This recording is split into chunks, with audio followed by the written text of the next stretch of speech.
Hello everyone! Good morning guys! Ayan guys, may maagang nag-order sa akin ng french fries. Bale 100. Kanina kasi guys, may naunang nag-order din sa akin ng 4 na burger. Kaya ngayon na naman si Inday guys ay busy-busy sa kanyang mga negosyo. Ayan, dyan ko na niloto guys para madalian. May anuhan talaga kami, nalutuan talaga siya. Minsan kasi guys, matagal maluto doon.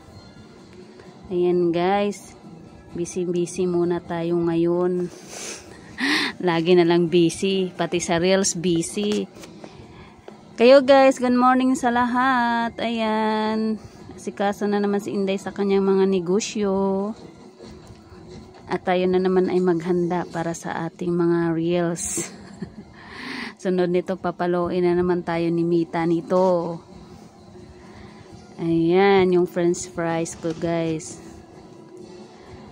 Ayan, kailangan muna natin maghanap buhay. Hanap buhay sa reels kahit matagal ma-monetize.